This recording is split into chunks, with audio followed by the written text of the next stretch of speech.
I have to say, I was a fan of the series when I first found out that I had the opportunity to even pitch for this, but I hadn't seen all the films. So I was kind of like, I enjoyed the first one, but then kind of over time sort of, lost track of it or lost faith in the franchise, and I hadn't seen the fourth one.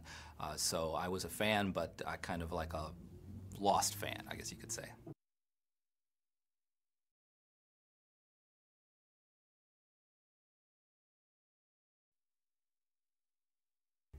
When you're dealing with a film like a Final Destination film, there's a lot of technical aspects that you have to deal with, and it can get overwhelming if you get wrapped up in all of those aspects. So you have to have sort of a overall image or take on it so that you can concentrate on what's important each day but not lose track of the big picture. And so that was always the constant battle for me, is to make sure that I'm not missing any of the minor aspects that would then compromise the overall effect. If you're doing a Final Destination movie, you have to obviously go to the roots of what makes the franchise work and cater to the fans and give them what they like, which is basically unexpected kills and the suspense leading up to this kills, and give them some unanswered questions maybe of why this happened and what's going on. So I think, that's a given, and then the question is, how do you accomplish that? Because you can have any way to kill a person, but if you come up with an interesting way of doing it that's unique and fun and refreshing and sort of nail-biting suspense, then I think you've succeeded. And that's the key, is to be fresh with these ideas and have a new take on it.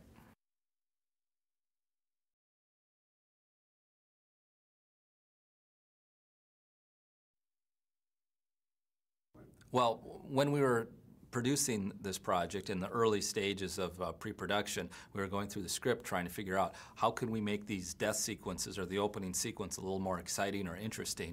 And at first I came out, how hard can it be to come up with a unique way to kill somebody? And then I started trying to work on it. It's actually very difficult to do something that isn't a cliche or hasn't been done in the previous films. So we worked really hard, and I actually came up with one of the deaths in the opening bridge sequence when the hot tar spills on David Koechner's character. That wasn't in the script. We just thought, hey, you've got construction. What do you have in construction? Well, sometimes you have tar and you're resurfacing. So then I just kind of went on that, and I just said to somebody, well, remember that horrible smelly tar that you always drive by at some construction site or something? Imagine if that hit somebody and then burnt them. And so that was the genesis of that particular idea. But throughout the whole script and the whole shooting process, we constantly try to think, well, what can we do to make this interesting and unique?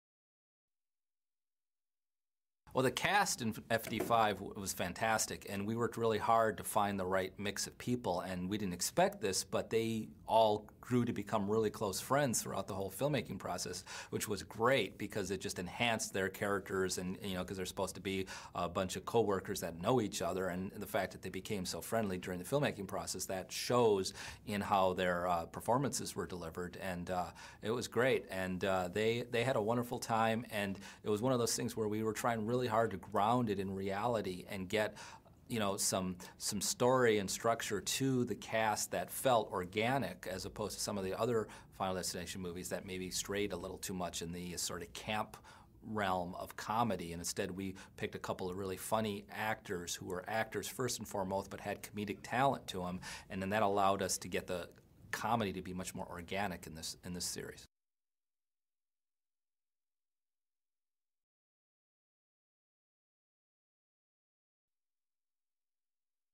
What was amazing is there were so many people wanting to be in the film, and so he was on the list amongst a number of people that were potentials for Agent Block, and I thought, well, Courtney Vance, I'm honored to even be considering that we'd even get to have him, and he was great to work with. I mean, fantastic. It was a lot of fun, and it was just fun.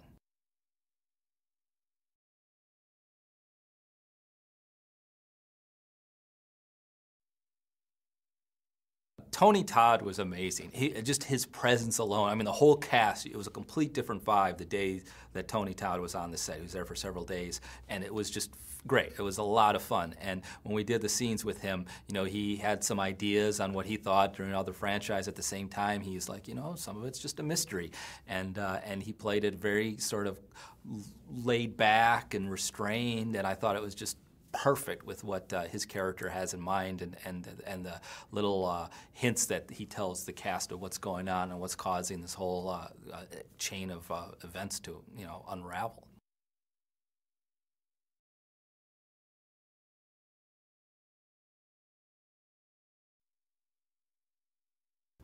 Well, all of these sequences, in Final Destination have these sometimes convoluted ways that people eventually get killed. And one of the sequences that I think was most effective is the gymnastics sequence, where they're having a competition rehearsal that they're doing, and various things happen throughout this sequence with a bunch of gymnasts rehearsing, and a screw falls down on a balance beam as somebody's doing their performance, and their feet get right next to it, and they're about to hit it, but they don't, and they're going back and forth, so you can milk the tension there. You have an air conditioner that's vibrating. You have leaking water from that same air conditioner that there's got a frayed cord. All these different aspects that are happening in parallel as the main action is going on, so the audience is trying to figure out, well, what is it that's going to cause the ultimate demise for this character? And then in the end, it turns out to be something completely different, or a combination of these things that nobody thought of. And I thought that was very effective and worked really well.